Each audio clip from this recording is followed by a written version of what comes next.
Hi, my name is Kelsey Jones, and I'm doing my policy project on emergency safety intervention. Um, and I apologize right now that if I sound stuffy, I do have a cold, so just try to bear with me. So the first thing was to identify the need, and one of the most important things valued in our district is the positive behavior approach. So according to the U.S. Department of Education Restraint and Seclusion, behavioral strategies, particularly when implemented as part of a school-wide program of positive behavior supports, can be used addressing underlying causes of dangerous behavior and reduce the likelihood of restraint or seclusion. So this project just talks about um, if those tier 3 students get out of hand and have severe behaviors, what are we supposed to do with them and what can we do according to the law? So the emergency safety intervention, or ESI, is seclusion or restraint that's used when in immediate danger to self or others, and is only to be intended for those rare cases when the students are to the extreme and going to hurt either themselves, other students, or staff.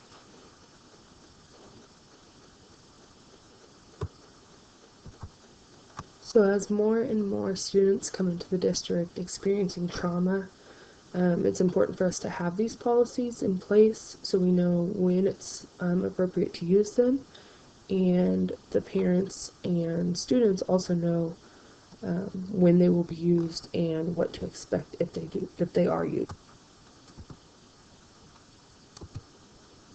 So what exactly is it? The ESI, or the emergency safety interventions, are basically just seclusions and restraints, and they have to be used, like I said before, if immediate danger of physical harm to self or others, or they're violent towards staff themselves or others, that's when you're going to use it.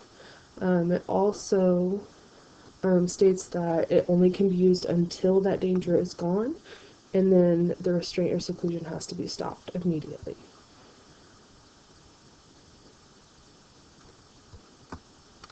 So there are different levels of behavior, as all of us probably know. Our tier 1 are those minors, that bags, not listening, not following directions, those things. Tier 2 could be the tier 1 just repeated, or it could be a little bit more intense behaviors. And then those tier 3 are things that really cause harm or damage to others or property or things like that. And basically it's just not safe for any of the people involved. So when those are happening, ESI allows staff to keep everything safe and under control by using seclusion or restraint. So seclusion means placing a student in a location where it's enclosed by school personnel. The school is purposefully isolated for other adults. Sorry, not the school. The student is purposefully isolated from other adults and peers, and the student is prevented from leaving. So we don't want students in a seclusion place and then being able to run out of the building, because that doesn't make them safe either. And then restraint has many different definitions, but a couple that I found are mechanical restraint, which is a device or object to limit the person's movement, or a physical restraint, which is bodily force used to limit the student's movement. And both of those can be legally used in extreme cases until the student is no longer a threat to himself or others, and that's probably the key part. So it only can be used in those rare cases, and right when the student is not a threat anymore, it has to be stopped.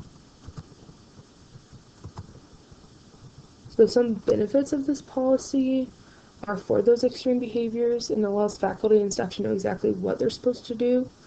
It also lets the parents, like I said, understand when restraints and seclusion will be used, or they can be used. The most important thing in the situation is safety. So in situations where other resources of seclusion or other resources of behavior management have been exhausted, that's when those seclusion and restraints come into place.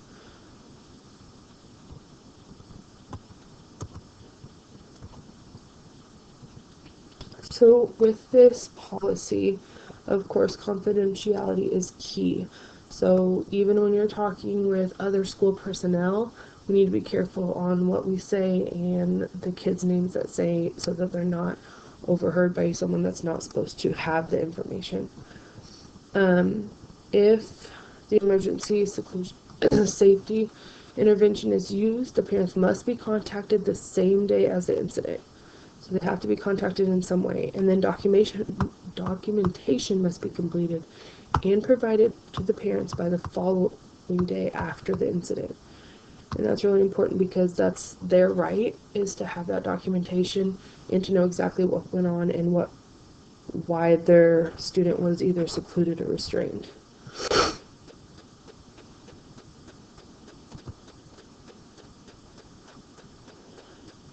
So at times, teachers can get pretty overwhelmed and upset with students who are acting or behaving in certain ways.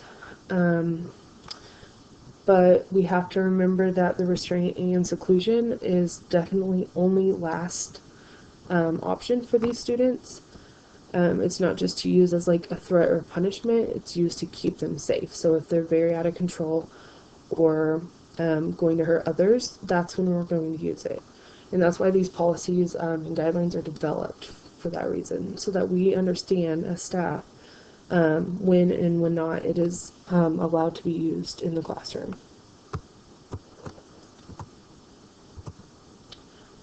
So protection of students and staff, it's exactly what its name says. It's the emergency safety intervention. So it's to keep those kids and staff and faculty safe in those high behavior situations.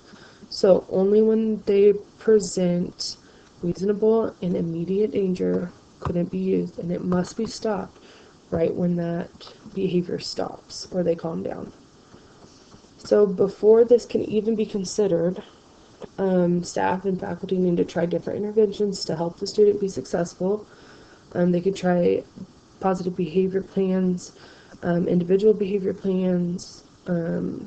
They can use different resources in their school or in their community or district. But this seclusion and restraint should only be used for that rare occasions that it gets out of hand. So the main reason I decided to do this policy was because we don't really have any specifics for our school. And with the increase in behaviors that we've been seeing throughout this year or the last few years, and students that experience trauma, we know that those kids have no social emotional skills and no way to know how to manage their emotions. So I think it's important for us as teachers to know the steps that we need to take to make those students successful, and also if they are not successful with the items that we're doing, what to expect and what behaviors could arise out of these.